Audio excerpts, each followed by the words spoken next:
How can you forgive your parents, your primary caregivers, for the experiences that you found challenging in your childhood? The key is acceptance. Acceptance of the reality of what happened. This isn't easy for everyone, and the way that I approach it, which obviously is different to how other people might approach it, is through helping you to release any negative emotions that you may have stored up, which have created a backlog, which are then getting in the way of this acceptance and then forgiveness. This backlog of negative emotions, resentment, disappointment, frustration, sadness, anger, grief, all of these feelings you perhaps haven't processed yet consciously, because at the time when these challenging experiences occurred, you weren't psychologically evolved enough to do so. So they don't go away. They stay in your body. Your body holds onto them. And this is what I help women to do, to release that backlog. The reason I'm doing this vlog is because I think sometimes people get confused with what this means, releasing this backlog. It doesn't mean pitying yourself. It doesn't mean becoming a victim and blaming other people forever. It does mean doing it temporarily, entering this victimhood stage, if you like, because you've never been there before. Most of the people I work with have never given themselves permission to feel the anger, resentment, frustration, disappointment, grief that they feel. They've just held on to it because they felt bad showing it. They felt bad showing it because they have an overwhelming sense of duty and perhaps misplaced loyalty towards their parents' suffering. They know that their parents went through a lot, and therefore, in comparison, what they went through isn't as bad. And they can't blame their parents for any lack that they experienced as children because they understand where that lack came from. That is all fine. I'm not saying that you can't feel empathy and compassion for your parents.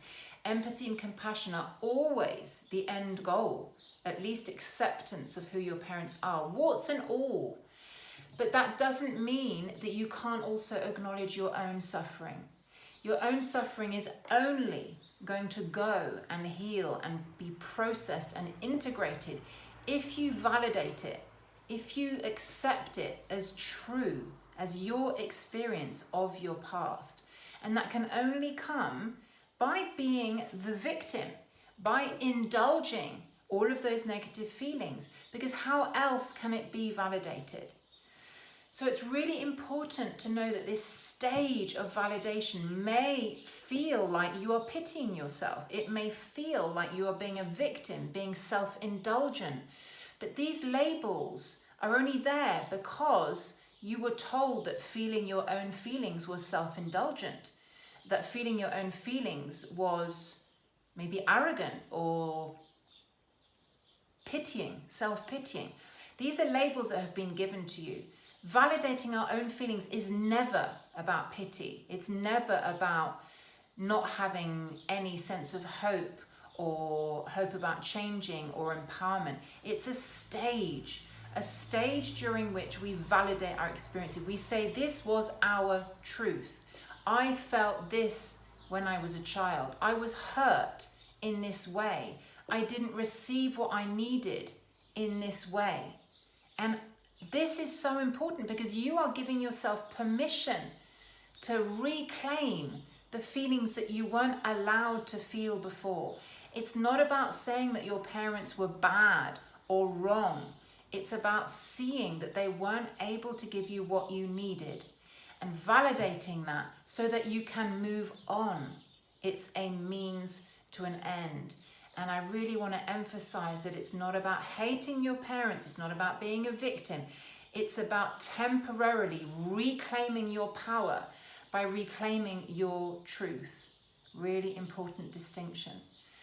So when we validate the experiences that we had, because we will all see the same experiences from a different perspective, when we can at least put our perspective first for once, because very often the people that I work with did not put their perspective first. They were told or other people's perspectives were enforced upon them. That when we can do that, that allows us to connect to ourselves, to connect to our identities, to our opinions, to our needs, to our feelings in a way that perhaps we've not done before. And this reframes your whole past. So we can have empathy for our parents. We can have compassion for what they went through. And in order to heal our own journey, we need to be able to see that our childhood was lacking in some way.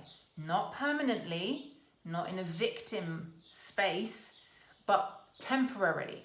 Temporarily, so that we can acknowledge that there are wounds that were caused as a result of this neglect. Perhaps not deliberate. It doesn't matter how the neglect happened. Maybe it was deliberate, maybe it was accidental. But the fact is, there is neglect. It caused a wound, and we can only heal it when we see that it's there. So we can feel compassion, empathy for our parents, and compassion and empathy for ourselves. We can see things from other people's perspective and from our own perspective. And this is game-changing, because you've probably never given yourself permission to put yourself first.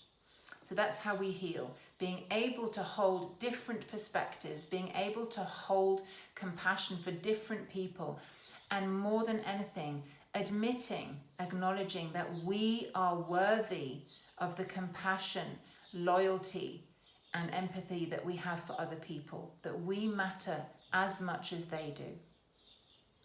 If that was helpful, and I really hope it was, I have lots more blogs on healing and how we can do so on my website, www.laviniabrown.com.